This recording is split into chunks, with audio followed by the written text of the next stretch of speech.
Fala galera, bem-vindo à página do canal Engenheiros e Empreendedores e no vídeo de hoje nós vamos para mais um podcast aqui do canal. Ainda gravando sozinho, né, porque ninguém se manifestou. Se você quiser gravar comigo, não tem vergonha da câmera, entra lá no meu grupo do Telegram e conversa comigo pra gente trocar uma ideia, beleza? Fechou? Seguinte galera, o tema do podcast de hoje é quais são os critérios que mais pesam na hora de escolher uma instituição de ensino.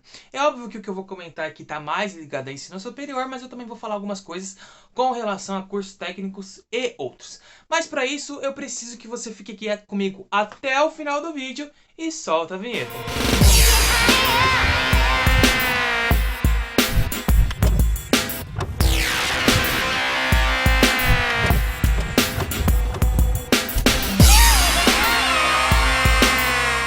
Seguinte, se você gosta do canal, para me ajudar, se inscreve aqui, ativa o sininho de notificações para acompanhar a atualização dos vídeos. Se você ficar com alguma dúvida, alguma sugestão, o que você quiser comentar, é só vir aqui embaixo nos comentários, comentar, fazer sua pergunta que eu com certeza vou te responder. E se você achar bacana mesmo, compartilhe com um amigo seu. Então é o seguinte, galera, eu escolhi esse tema porque assim, às vezes a gente vai escolher aonde a gente quer estudar e a gente não leva em consideração várias coisas. A gente só quer simplesmente ir lá e estudar. Por exemplo, quando eu queria entrar em mecatrônica mais o ensino médio, lá na ETEC Martin Luther King, há 6, 7, 8 anos atrás, não sei, quando eu tinha lá meus 14 anos, 14? 14, acho que era 14 anos, 14 ou 15. Mas enfim, aí o que acontece? Eu não avaliei também se a ETEC era a melhor opção. Tanto que eu não passei, e no meio do ano eu fui lá e entrei no Senai. E comparando a infraestrutura das duas instituições, a diferença é gigantesca. O Senai está muito à frente em maquinário com relação à ETEC. Já fiz um vídeo comparando os dois, mas a infraestrutura em si do Senai não tem nem comparação com a ETEC. Então, olha, eu tava ali meio que por impulsão. Vi que era mecatrônica, o que eu queria, aliado com o ensino médio, e falei, não, é aqui mesmo. Não fiz alguns, como que eu posso dizer, pesquisas para entender mais o cenário do mercado, entender o cenário da instituição e vários outros detalhes que eu vou comentar aqui nesse vídeo. Por isso que às vezes é importante você pesquisar um pouquinho mais ao invés de ir simplesmente pelo seu impulso ou o que você acha que é melhor para você sem pesquisar. Então vamos lá, vamos comentar sobre essas situações. O primeiro passo simples e mais importante de todos que eu tenho que comentar aqui nesse vídeo é que depois que você decidir a área, que no caso, nosso caso aqui do canal é sobre eletrônica, depois que você decidir se a eletrônica é realmente para você, o que você vai pesquisar na internet é o seguinte: digita a seguinte frase: quais são os melhores cursos de eletrônica no Brasil? Quais são as melhores instituições de ensino em eletrônica do Brasil? Digita aí no Google, você vai encontrar algumas informações e aí com base na sua região, você vai fazer a melhor escolha. Mas a primeira coisa que você tem que fazer é uma pesquisa. E não seja preguiçoso. Não entra lá no primeiro e segundo link. Simplesmente olha por cima e tal. Porque às vezes... vou comentar isso mais pra frente nesse podcast. Porque às vezes você acha que o que você pesquisou lá e tava mostrando qual que era melhor e faz parte da sua região, é perto da sua região. Às vezes você vai lá porque o Google tá falando que é melhor. E na verdade, apesar de ser melhor, não é o melhor para você. Em alguns casos tem algum lugar que é mais próximo, ou em alguns casos tem lugar que também é bom, vai te dar a mesma base de ensino, e aí você simplesmente foi só pelo critério do Google.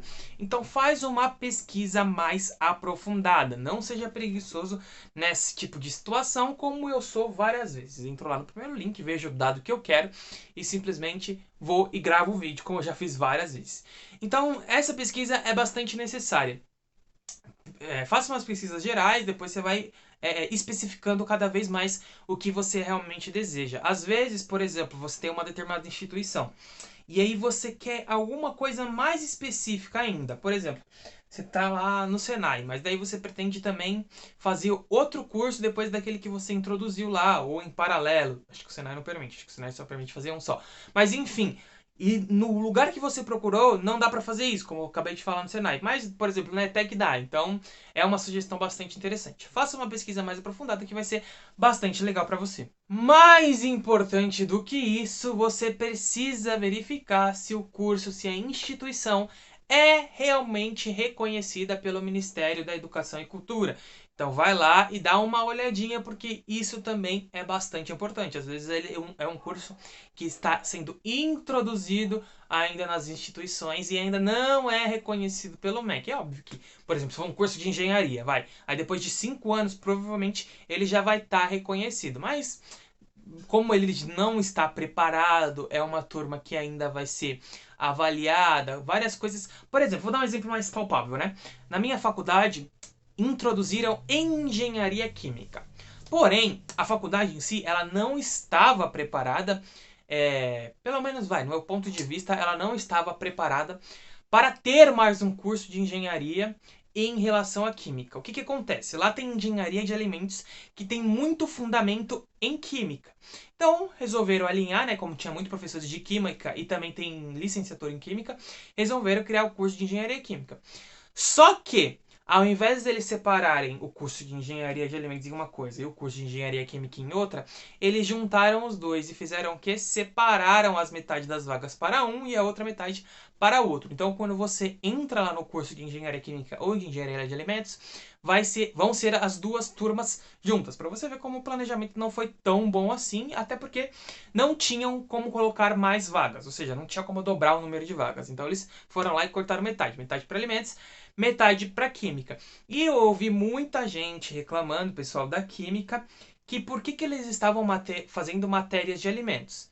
E, discutível ou não, é uma pergunta válida. Afinal, se você não está preparado para dar um curso de engenharia química, você vai introduzir matéria que não tem ligação com o curso deles, então ficou meio estranho. Por isso que eu falo para você pesquisar a instituição no MEC e também verificar se já é reconhecida. Porque se não for, provavelmente vai ser uma turma nova, uma turma de teste. Eu sei que todas as turmas no início vão ter que passar por testes, mas às vezes faz mais sentido para você algo que já está concreto lá, já está determinado, tudo certinho, bonitinho, já tem as notas, um lugar, seja ensino técnico ou superior, de qualidade, e aí vai ser mais fácil para você tomar essa decisão. Segunda coisa super importante, né? Isso mais na questão de ensino superior, de ensino técnico, eu não sei como você pode avaliar isso. Talvez indo no próprio lugar você consiga, mas é o que? Avaliar a qualificação dos seus futuros professores. Afinal, você quer ter boas aulas e quer adquirir o conhecimento daquilo que você está realmente procurando. E aí, às vezes, a qualificação dos professores não é tão boa porque o ensino ali já não é tão bom, já não é um lugar tão reconhecido. Então, às vezes, o professor ali não tem uma qualificação para te dar uma aula adequada. E às vezes, muitas vezes é o contrário, né? Às vezes, muitas vezes é o contrário. Mas muitas vezes é o contrário. Às vezes o lugar não é tão reconhecido, mas o professor ele tá tão afim de dar aula que a aula, mesmo a qualificação dele sendo menor do que as outras professores, a aula dele é muito mais fantástica do que muita gente que tá muito tempo aí dando aula e dá aquela aulinha mais ou menos, ou lendo slide, por exemplo. Então, dá uma pesquisada, converse com os professores, se você puder ir no local, conversar com o coordenador, conversar com outros professores, ver como eles se comunicam, ver o que eles fazem. Você pode também ir lá no Lakes e procurar o currículo deles, né? Deixa eu ver aqui o site. Lakes. Ou Lakes, não sei. Mas é só jogar aí no Google que você consegue encontrar o currículo dele. O que ele já fez de curso, se ele já fez iniciação científica na faculdade, qual que é a especialização dele, se ele fez pós, se ele fez mestrado, se ele fez doutorado, o que seja que ele fez, você consegue encontrar no currículo Lakes dele, que é um site mais ou menos, se você não sabe, é um site onde você pode ir agregando as coisas que você faz num currículo, num site próprio para montar currículo, basicamente assim, e muita gente usa, principalmente no mundo acadêmico. Então isso pode ser bastante interessante para você. Às vezes tem mais professores num lugar que são mais adequados para o seu perfil, às vezes tem professores em outro lugar que são mais adequados para o perfil de uma outra pessoa. Então é uma pesquisa também válida.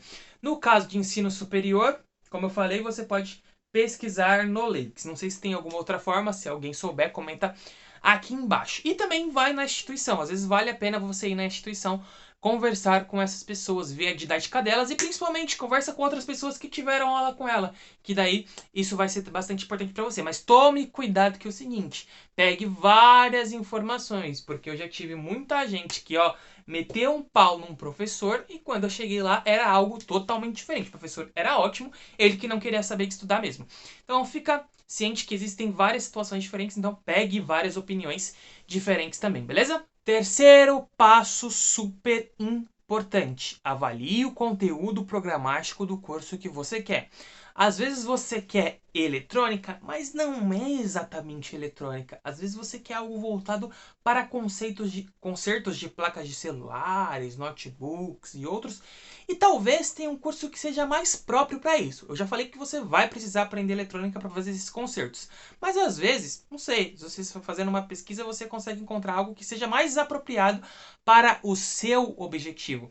Então avalie o conteúdo programático do curso, principalmente com relação a ensino superior. Muita gente já me perguntou aqui, qual que trabalha com hardware, qual que trabalha com software, né? Qual engenharia trabalha com software, hardware, com robôs, com computação, por exemplo, quer saber mais com relação à computação, com concertos de placas de celulares, já perguntaram aqui no canal. Então verifique o conteúdo programático do seu curso. Por exemplo, eu acho que um aluno perguntou, né, com relação ao robôs, um aluno não, um inscrito do canal ou alguém que passou aqui no canal perguntou qual era a melhor engenharia para trabalhar com robôs. E aí ele falou, e ao invés dele deixar a pergunta aberta, ele perguntou se era eletrônica ou computação. E aí eu fiz um vídeo respondendo essa pergunta e eu falei que talvez se ele quisesse trabalhar com robô, o que seria mais interessante para ele seria engenharia mecatrônica ou engenharia de controle e automação. Ambas as engenharias têm matérias relacionadas à robótica. Também já fiz um vídeo falando qual que é a diferença entre essas duas e um detalhe importantíssimo, só a engenharia de controle e automação é reconhecida pelo MEC. O termo engenharia mecatrônica não é reconhecido pelo MEC. Uns anos atrás, acho que em 2017, ele resolveu diminuir os termos das designações dadas às engenharias para deixar o processo mais facilitado. Então fique ligado com relação a isso. Por exemplo, se quer mexer com robôs, vê lá o conteúdo do curso. Eletrônica não é propriamente dito para trabalhar com robô. Apesar de na robótica ter eletrônica, na eletrônica em si não tem matérias tão relacionadas à robótica. Por exemplo, eu fiz técnico em mecatrônica. Lá no curso técnico em mecatrônica, se eu não estou enganado, tinha somente uma matéria que falava com relação a robôs, que mostrava a introdução, basicamente, a robôs. E aí eu lembro que a gente, no projeto final, né, a gente montou um robozinho hidráulico que com seringa lá, tubo de PVC e tal, a gente conseguia pegar um objeto e levar ele até um outro determinado local. E eu lembro que foi uma matéria bastante teórica, bastante conceituosa e pouca prática. Então você tem que ficar ligado nisso, que às vezes o conteúdo do seu curso não é realmente para aquilo que você quer. Então, vale a pena sim pesquisar o conteúdo programático do curso, beleza? Quarto passo importantíssimo, galera. Todos esses passos aqui que eu tô falando para vocês, eu pesquisei no Google, em vários sites diferentes, o que eles falavam a respeito. E também separei algumas coisas que eu tirei de lição com base na minha trajetória, com base na minha experiência e tô comentando aqui com vocês. Então é um agregadão de várias coisas. O quarto passo é o seguinte, descubra os serviços oferecidos para você que vai ser aluno. Por exemplo, eu falei para vocês em alguns vídeos anteriores que o Senai tem várias parcerias com empresas diferentes. Então, diversas vezes o pessoal da administração vai em salas de aula perguntar quem está querendo realmente trabalhar numa determinada instituição ali, numa determinada empresa ali, e fazer seu primeiro estágio. Por exemplo, né, eu estou dando um exemplo. A ETEC em si não tem essa parceria direta, tem parceria com CIE, se eu não me engano, e outros canais que abrem vagas para o mercado de trabalho, mas eu acho que não é uma coisa tão direta e, se eu não me engano, também é um pouquinho mais complicado o processo. Então você precisa avaliar com relação a isso, porque, pô, você está querendo ir para o curso e também ter uma experiência prática de mercado de trabalho, às vezes uma instituição é melhor do que a outra. Isso em relação a cursos técnicos, né, em cursos de aprendizagem industrial e tal. No ensino superior existem diversas outras opções. Por exemplo, na faculdade, minha faculdade, vamos citar a minha faculdade como exemplo, né? Eu estudo na UTFPR, Universidade Tecnológica Federal do Paraná, de Campo Mourão, faço engenharia eletrônica, entrei em engenharia de alimentos, demorei um tempo para conseguir fazer a troca de curso, mas consegui, aí fui para engenharia de alimentos, e lá dentro a gente tem diversas opções. Por exemplo, a gente tem um programa que se chama CALEM, Curso de Línguas Estrangeiras, enfim, tem um monte de partezinhas subscritas nesse termo CALEM. Mas enfim, é curso de línguas estrangeiras, que oferecem inglês, espanhol, e se eu não me engano tem outros cursos mais, não no CALEM, mas tem outras iniciativas de alemão, italiano e etc. Eu, por exemplo, fiz inglês, comecei lá no meu inglês, fiz inglês 1, 2, 3, 4 e agora eu vou terminar o 5, não terminei o 5 por causa da pandemia. Além do inglês, a gente tem iniciação científica. Como que você consegue iniciação científica? Se dedicando como aluno. Eu, por exemplo, entrei nessa iniciação científica em robótica móvel pelo seguinte fato: abriu a vaga, eu não queria fazer mais alguma coisa, já tinha muita coisa para fazer, já tinha o meu objetivo bem traçado, eu não queria fazer, mas a oportunidade falava que eu podia convalidar essa iniciação científica com um estágio. Não fui muito atrás disso e talvez não consiga essa convalidação. Mas enfim, acabei entrando nessa iniciação em robótica móvel.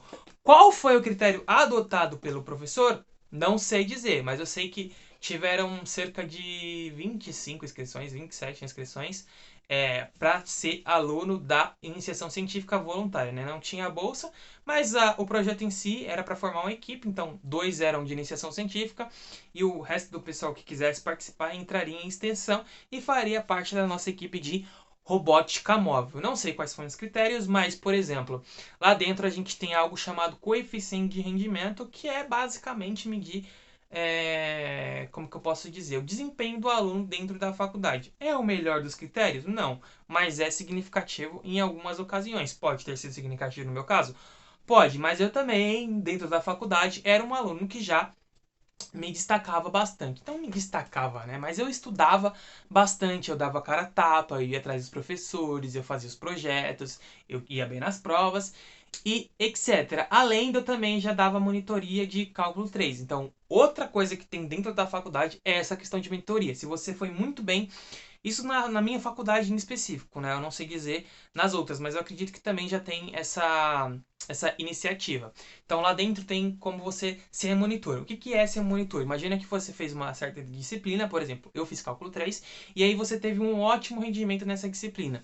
A minha média em cálculo 3 foi 9 ou 9 e pouco, eu não lembro exatamente. E aí o que acontece? Abrem vagas, algumas voluntárias, outras com bolsa, para você ser monitor daquela disciplina e ajudar, fora do horário de aula, né? Fora do horário de aula do pessoal que vai fazer cálculo 3, por exemplo, ajudar eles a resolver a lista, a fazer exercícios, a tirar dúvidas e etc. Então é como se você fosse um parceiro ali do seu professor. Você vai ter um tutor, ele vai te ajudar nas coisas que você precisar e você vai passando essas coisas para o aluno fora do horário de aula. Então você marca vários horários de monitoria lá e dá a monitoria pro pessoal. Eu já estou fazendo isso tem 1 ano e meio, né?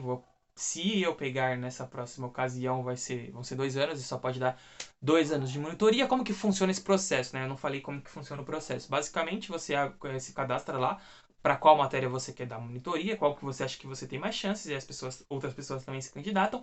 E aí eles avaliam a média, o coeficiente de rendimento e alguns casos de entrevista. Eu fiz entrevista resolvendo uma questão de cálculo 3. Aí, se eu não me engano, eu fiquei, acho que tinham 5 pessoas, eu teria ficado em terceiro ou quarto, mas os 2 primeiros tinham pegado monitoria de outras matérias e acabou sobrando essa bolsa de cálculo 3. Para mim, eu acabei sendo monitor, tal, ganhando um pouquinho de dinheiro e tendo a experiência de dar aula, né, de ajudar o pessoal nessa disciplina. Então, beleza, já falei de cursos de língua estrangeira, de iniciação científica e também de monitoria. Outra coisa que existe é dupla diplomação, né? Não sei nas outras faculdades, mas eu tô comentando com base na minha. Dupla diplomação é o quê? É uma oportunidade de você para um outro país ficar durante 1 ano ou 1 ano e 3 meses fazendo algum projeto, estruturando algum projeto de iniciação, de mestrado, né? Porque, por exemplo, mestrado porque a nossa faculdade em si, o pessoal vai muito para Portugal, né? Pela facilidade da língua e tal.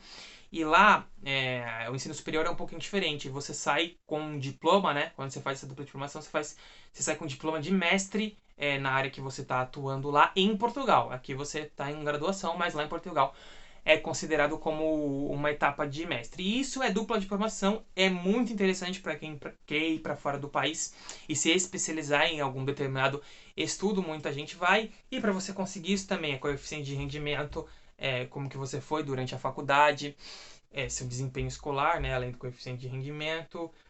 Se eu não me engano, tem entrevista onde eles fazem diversas perguntas para ver se você aguenta a pressão de morar fora e também se você tem as condições financeiras para morar fora. E várias coisas desse tipo. Aí eles fazem a classificação, cada curso vão 4 pessoas, se eu não me engano, e aí você fica esse tempo fora.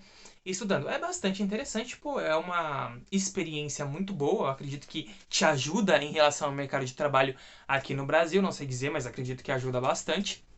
E, se você quiser, é uma opção bastante interessante. Deixa eu pensar se existe alguma outra coisa dentro da faculdade. Existe a opção também para você que quer ir para fora do país, mas não quer ficar tanto tempo, um ano e 3 meses, existem as opções de intercâmbios para vários outros países. Só que daí você tem que confirmar proficiência na linguagem que você vai, acho que é B2, que precisa, para você ir para esse determinado lugar. Acho que você fica cerca de 3, 4 meses lá fazendo o intercâmbio em determinado local, com um vínculo à faculdade que você está fazendo. Então também tem uma opção bastante interessante.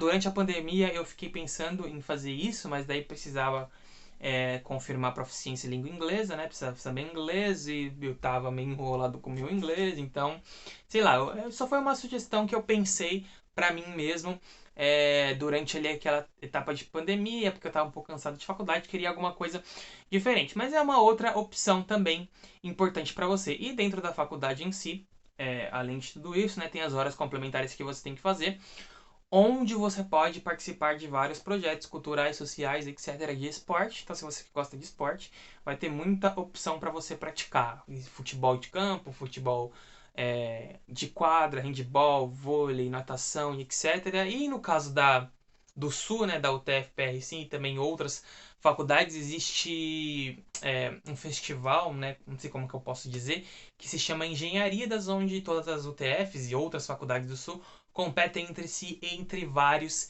esportes, e o nome é Engenharias. E aí tem várias festas lá com vários convidados que você também pode participar, mas isso é uma questão mais cultural, social, não com relação a currículo, beleza?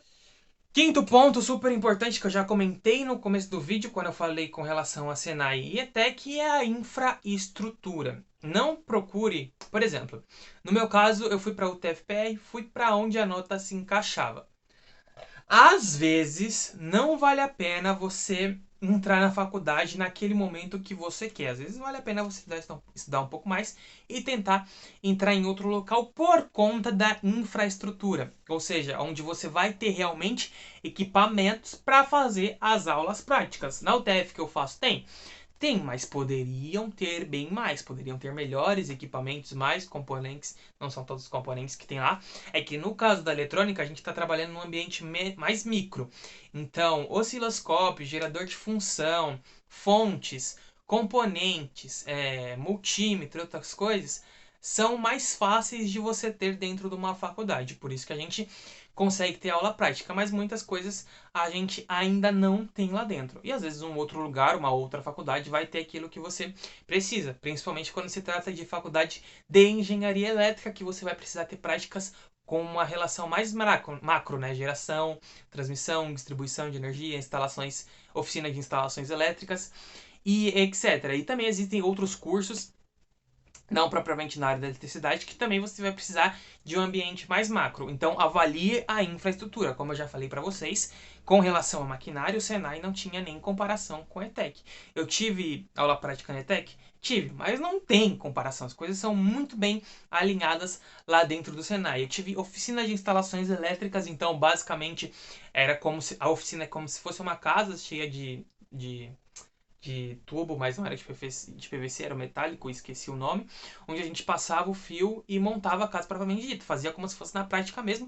A única diferença é que a gente não mexia com a parte de alvenaria, a parte civil da coisa, né? Porque era tudo aberto, a oficina em si, talvez eu coloque uma foto aqui, e aí os eletrodutos passavam por toda a oficina. Também tinha comandos elétricos, então tinha contatores, solenoides, temporizadores, enfim, tinha todos os equipamentos que a gente precisava. Na parte de pneumática também, com atuadores, sensores, solenoide, coisas de ar comprimido, né? Esqueci o recipiente de ar comprimido, a gente também tinha o painelzinho elétrico ali para a gente combinar a pneumática com elétrica e fazer a eletropneumática, tinha salas de informática, enfim, a infraestrutura era realmente muito boa. E no caso do ensino superior, isso pode fazer uma grande diferença, já que você vai ficar muito tempo lá dentro, então o maquinário pode realmente fazer diferença. Então confira isso, não vai simplesmente aliado só com a nota, também não vai achando que é só porque é uma instituição pública vai ser um excelente lugar. Às vezes o negócio não é tão bem cuidado assim.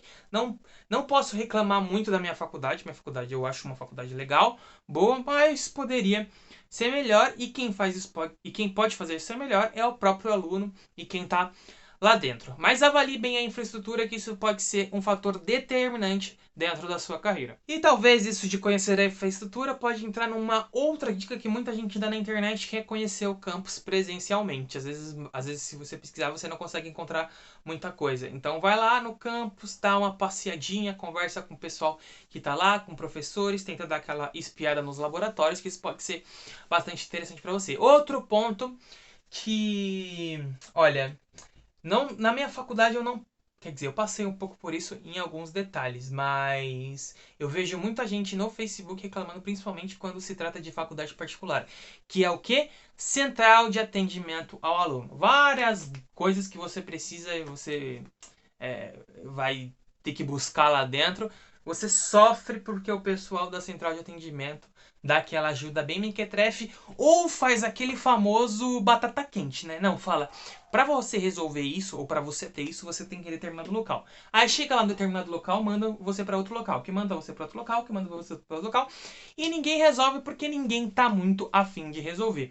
Um problema que eu tive, que não foi exatamente um problema, foi com relação, que eu já comentei aqui no vídeo, na minha troca de curso, né? Eu não tinha nota para entrar em eletrônica, entrei em alimentos, para fazer a troca depois, porque eu vi no site que daria para fazer a troca depois. Só que eu não sabia que existiam diversas especificações, ou melhor, critérios que você precisaria cumprir para conseguir a troca de curso. Sei lá, você precisava estar no quarto semestre, você precisava ter feito X matérias e um monte de outras critérios que você precisava cumprir para conseguir passar de curso. Isso lá quando eu entrei. E aí eu não conseguia de jeito nenhum. Tinha vaga, porque o meu campus é um campus pequeno, tinha vaga, mas quem decidia se eu podia fazer aquilo era o campus oficial, a sede, que ficava em Curitiba e não em Campo Mourão. E aí o pessoal de lá não deixava. Eu até tentei, conversei com o coordenador, mas não podia. É o pessoal de Curitiba que decidia, tendo vaga ou não. Se você não atendesse os critérios, você não podia passar. E aí eu demorei nessa peleja aí 2 anos ou 2 anos e meio para conseguir trocar de curso. Teve um semestre que eu só fiz 4 matérias, por isso que eu me atrasei bastante. Então, isso foi bastante ruim para mim. Fora que diversas vezes, quando você precisa pedir um cancelamento ou tentar uma inclusão de disciplina no portal, enfim, é uma confusão lascada e muitas vezes o pessoal não te ajuda mesmo que eles possam ajudar. Mesmo que eles possam ajudar, não, né? Na verdade, eles podem, mas eles não têm autonomia para isso. Então fica ligado com a central de atendimento, que principalmente com relação particular, né, que envolve grana, onde você tem que pagar, tem toda a negociação e tal. Isso pode ser um fator determinante para você não ter dor de cabeça e não te atrapalhar ainda mais dentro dos seus estudos. Agora, outra coisa que eu quero conversar com vocês e que a gente vai aqui para a tela do meu computador é definir mais com relação às instituições de ensino superior se ela é realmente uma instituição de qualidade reconhecida pelo MEC, não, mas que teve uma boa avaliação conforme o MEC. Então eu vou te ensinar a ler quais são os dados mais importantes para você categorizar ou para você avaliar e definir se uma faculdade de ensino superior é realmente boa. Eu vou aqui no meu computador e eu vou mostrar dados para vocês como IGC, CC, CPC, IDD, o que significa toda essa coisa, onde você pode entrar para conferir se a faculdade tem um bom índice, e todas essas denominações que às vezes pode ficar confuso e aí você não sabe o que realmente decidir. Isso são critérios relacionados ao MEC. Não que isso possa ser totalmente importante para você. Lembre-se, é um conjunto de fatores. Não adianta a USP ser a melhor faculdade e ela não atender os seus objetivos. Às vezes você tem um objetivo mais ligado com o mercado de trabalho e tem instituições privadas que fazem esse intercâmbio melhor do que a USP. Ou fazendo uma mera suposição aqui, tá? Mas para você ficar ligado nisso. Mas enfim, vamos ver como que funciona essas denominações. Bora aqui para a tela do PC. Então vamos lá, galera, chegando aqui novamente. Eu tinha começado a gravar esse vídeo, tinha gravado já 8 minutos e mais uma vez eu esqueci de colocar o mic para funcionar. Mas vamos lá, vamos falar tudo de novo.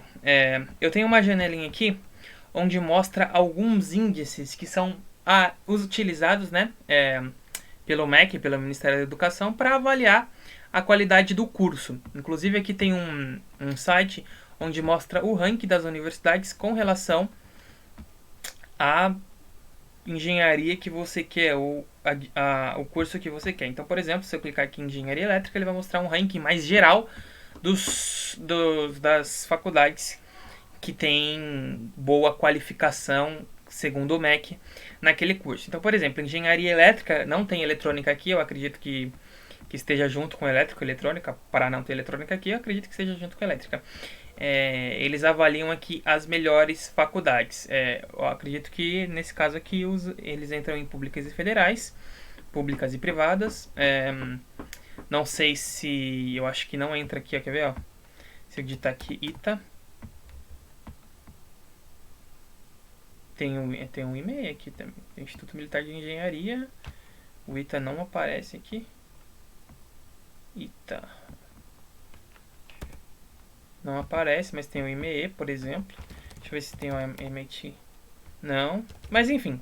Aqui tem várias faculdades diferentes que você pode conferir quais são as melhores em engenharia elétrica e eletrônica. A UTFPR aparece aqui em 11º lugar e lá em primeirão a USP, em segundo a Unicamp. Mas basicamente aqui isso aqui é uma maneira mais geral de você verificar o ranking de cursos de graduação. Aqui é o nosso na engenharia elétrica. É o site do ranking universitário da Folha aqui, foi feito pela Folha. Então é um site confiável e com relação a 2019.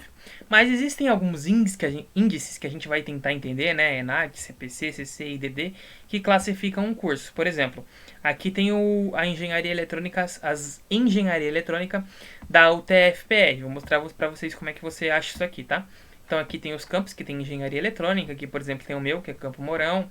Então, o ENAD tem nota 3, CPC tem nota 4, CC tem nota 4, IDD tem nota 3, e aí tem vários significados isso aqui para fazer uma composição só e ver qual que é a qualidade do curso. Aqui, como vocês podem ver, Curitiba, Ponta Grossa e Toledo até Cornélio Procópio, que não tem algumas notas, tem avaliações melhores do que Campo Mourão. E aqui embaixo tem algumas outras informações, tem essa análise de outros anos, de 2014, 2017, tem quem é o coordenador do curso atual, que é o Osmar Tormena Jr., que dá sinais sistemas, PDS e outras matérias.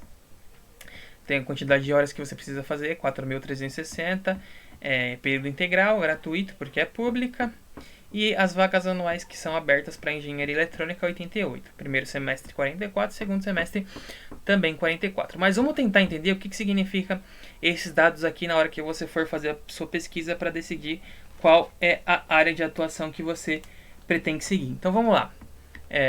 Aqui no site do governo, ele fala algumas coisas importantes. Então, basicamente, você tem um índice geral, né? Que é o que eu acredito que esse site aqui da Folha deve ter utilizado.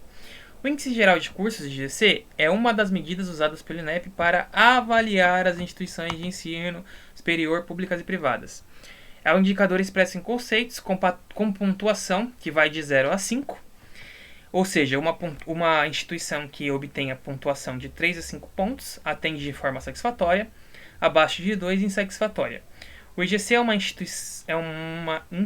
o IGC de uma instituição, é resultado da média ponderada do conceito preliminar de cursos, CPC, indicador de avaliação de cursos de graduação, e obedece a um ciclo de 3 anos, como a gente viu lá nesse quadrinho aqui. Então tinha 2019, mas o certo seria medir em 2020. Então 2014, 2017, 2019, próximo vai ser 2020. E aí ele fala basicamente que é isso que ele utiliza, em combinação também com a nota do ENAD, que é o desempenho dos estudantes. O que é o ENAD, galera? O ENAD é uma prova que se você faz depois que você termina o curso, que você vai avaliar, que eles vão avaliar, melhor dizendo, né, algumas informações de conhecimentos gerais que você tem. Por exemplo, dentro do curso de engenharia eletrônica a gente tem matérias de liderança, de gestão de pessoas, ciências ambientais, então questões ambientais, então tem uma parte mais geral da coisa. E também tem a parte específica, que é onde você vai fazer várias questõezinhas ali sobre o que você aprendeu de específico no curso. Pelo que eu vi da prova de 2019, parece que são 35 questões que você tem que responder, tem umas também que você tem que, ao invés de assinar lá, escrever, propriamente dita. E no final dessa prova do ENAD tem um questionário também bastante interessante, que ele pede para o aluno responder algumas coisas com relação à visão dele sobre a instituição, sobre o curso, sobre os professores e etc., que também é levado em consideração na hora de fazer esse índice geral de cursos. Mas vamos lá, o que é esse CPC, né? Aqui no site do governo ele fala que é um índice que avalia os cursos de graduação. Os instrumentos que subsidiam a produção de indicadores de qualidade do curso são ENAD, aplicado a cada ano por grupo de área de conhecimento, avaliações feitas por especialistas diretamente na instituição de ensino, ou também quando visitam a instituição especialistas e verificam as condições de ensino, relação ao corpo docente, instalações físicas e a organização didático-pedagógica. E ele também fala algumas outras coisas interessantes aqui. Por exemplo, lá no meu campus, como eu falei para vocês, abriu engenharia química. Então, a UTF em si teve que pedir autorização para o MEC para abrir esse curso. Por quê? Porque no âmbito nacional, né, Sistema de Avaliação de Educação Superior, criado em 2004, e da regulação dos cursos de graduação, eles passam por 3 tipos de avaliação no curso de graduação: de autorização, de reconhecimento e de renovação. A autorização é quando você está abrindo um curso ali naquela faculdade, como foi Engenharia Química no meu campus, que deve ter uns 2 anos aí que abriu. Mais ou menos, 2 anos ou 2 anos e meio, não sei dizer. Depois tem a parte de reconhecimento, ou seja, quando o pessoal de engenharia química chegar lá no 6º período em diante, né? Ele fala aqui até quando a primeira turma entrar na segunda metade do curso, ou seja, 6º período em diante, a instituição deve solicitar ao MEC o reconhecimento. E aí vamos verificar se nos pontos que colocaram lá no escopo do projeto inicial, se eles foram realmente cumpridos. Depois tem renovação do reconhecimento. Essa avaliação é feita de acordo com ciclos, ou seja, a cada 3 anos, com base no cálculo do CPC. Os cursos que tiverem conceito preliminar 1 ou 2 insatisfatório são avaliados por especialistas dentro da instituição. Já os cursos com 3 a 4 pontos receberão visita se a instituição solicitar. E aí, eu quero entrar com vocês um pouquinho mais aprofundadamente, né, comentar sobre esses dados aqui, né? O que é o ENAD, o CPC, o CC e o IDD. O ENAD e o CPC a gente já falou alguma coisa, mas aqui tem um site que fala sobre isso, né? Os conceitos do curso e tal, como é que funciona. Então, o ENAD. O ENAD, em primeiro lugar, é importante saber que todo curso é avaliado por ele, tanto no público como no privado. Ele verifica o desempenho dos alunos. Ele também, né, leva em consideração conteúdos ensinados, além das habilidades e competências desenvolvidas pelo estudante durante a sua formação. Portanto, o ENAD é obrigatório e um importante componente dos conceitos do MEC. Se o curso estiver no cronograma do ciclo avaliativo, o concluinte deverá responder ao questionário do estudante a realizar a prova para se formar. Importantíssimo. Acredito que em alguns casos não precisa fazer para se formar. Curso de graduação recebe avaliação trienal, 3 anos, de acordo com o cronograma por área de conhecimento do ciclo avaliativo do ano. Ou seja, aplique-se o ENAD para o mesmo curso a cada 3 anos e a nota obtida vale por esse período. Aí vamos lá, o que é o IDD? O IDD é o indicador de diferença entre os desempenhos observado e esperado. Mede o valor agregado pelo curso ao desenvolvimento dos estudantes que estão se informando. Então, o que eu entendo disso aqui, né? Vamos ver o que ele fala, né? Mas aqui, a somatória considera seus desempenhos no ENAD, suas características de desenvolvimento ao ingressar no curso de graduação avaliado. Para resumir, é uma boa métrica para avaliar o quanto o ensino superior, a camiseta está colando aqui na cadeira, superior acrescenta ao conhecimento do estudante. Então, o que eu enxergo desse DD é que ele quer perceber como o estudante entrou e como ele saiu. Ele quer saber o quanto o estudante se desenvolveu durante aquele período. Então, no caso da Engenharia Eletrônica em Campo Mourão, o IDD é 3, ou seja, uma avaliação bem mediana ali com relação ao que o cara entra e o que o cara sai. Beleza.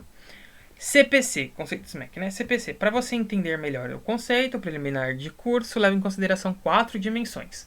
O desempenho do estudante no ENAD, depois o valor agregado desenvolvido, o IDD, Então, o CPC é composto pelo ENAD, pelo IDD, considera o perfil do corpo docente, que avalia o regime de trabalho e a titulação acadêmica dos professores, e, por fim, a percepção do aluno sobre as condições do processo formativo obtido através do questionário que você tem lá no ENAD. Então, ENAD, IDD e algumas outras avaliações. O CC é o conceito de curso. Os avaliadores do MEC atribuem o conceito de curso quando fazem visita em loco em diferentes situações. Nem sei o que significa em loco. Se souber, comenta aí embaixo. Como, por exemplo, para autorização, reconhecimento e renovação de reconhecimento do curso. Ainda, os próprios cursos podem solicitar a avaliação presencial dos técnicos, obtendo assim pareceres detalhados da qualidade da graduação de acordo com os requisitos exigidos. Então deve ser algo que a instituição em si pede ao MEC, e aí quanto mais ela fazer isso de uma maneira correta, ela deve ter melhores avaliações, e aí devem corrigindo vários detalhes. Está escrito aqui também que o CC também é um importante aliado na escolha, pois trata-se de conceito atribuído a partir do que os avaliadores presenciam na instituição.